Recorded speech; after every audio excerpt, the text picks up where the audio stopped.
un autre moyen de traiter la presbytie, c'est de créer des anneaux concentriques avec un laser femtoseconde intrastromal pour créer toujours ce petit moment de puissance centrale de la cornée. Et ça, c'est une petite niche qui est essentiellement chez les gens hémétropes qui n'ont pas de trouble de la réfraction, donc ils sont ni hypermétropes, ni astigmates, ni myopes. On peut faire qu'un œil, l'œil dominé, ou faire les deux. Cette chirurgie est très rapide, quelques secondes. Le problème, c'est le centrage. On ne peut pas faire de retouches, donc il faut vraiment être sûr de son fait. Une chirurgie très intéressante, le cristallin, la cataracte. C'est la première chirurgie qui est réalisée en France. On peut tout faire avec la cataracte ou le cristallin clair. On n'est pas obligé d'avoir une cataracte à 2/10 et avoir du mal déjà à se positionner, avoir des troubles parfois du rythme circadien, je crois que vous en parlerez, mais vous savez très bien que la lumière bleue est importante pour le rythme du sommeil, pour les rythmes de l'humeur, etc.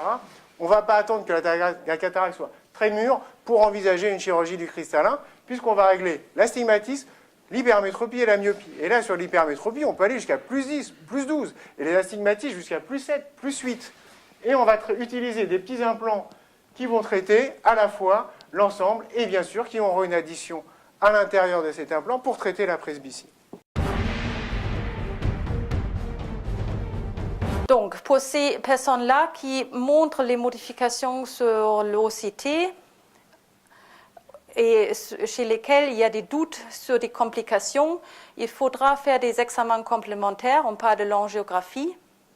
Et ces angiographies sont réalisées en injectant des colorants de fluorescine ou de indocyanine vert. On utilise des longueurs d'onde différentes. Et on peut visualiser des modifications de la rétine qu'on appelle des néovascularisations. Et ces modifications-là, aujourd'hui, il y a des moyens de les traiter.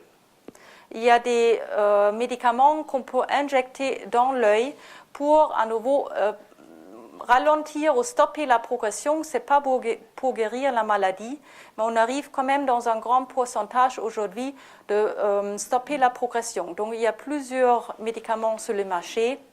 Un des médicaments est appliqué hors autorisation de mise sur le marché. C'était le premier médicament qui a été utilisé aussi dans le traitement des cancers, entre autres le cancer colorectal était le premier cancer qui a été traité par Avastin. La problématique avec le vieillissement, c'est que les déficients visuels ont souvent d'autres déficiences associées. Et plus on vieillit, plus les autres déficiences associées augmentent avec l'âge et le degré de sévérité de la maladie. Donc on a, ça c'est l'étude de le rapport ORS des Pays de Loire, l'enquête HID 98-99 qui est parue en 2005, qui montre que, en particulier, un certain nombre de choses, on remarque que la déficience auditive est associée dans 35% aux déficiences visuelles. Donc ça, il ne faut pas l'oublier. C'est souvent qu'on a à la fois un problème sensoriel, visuel et auditif.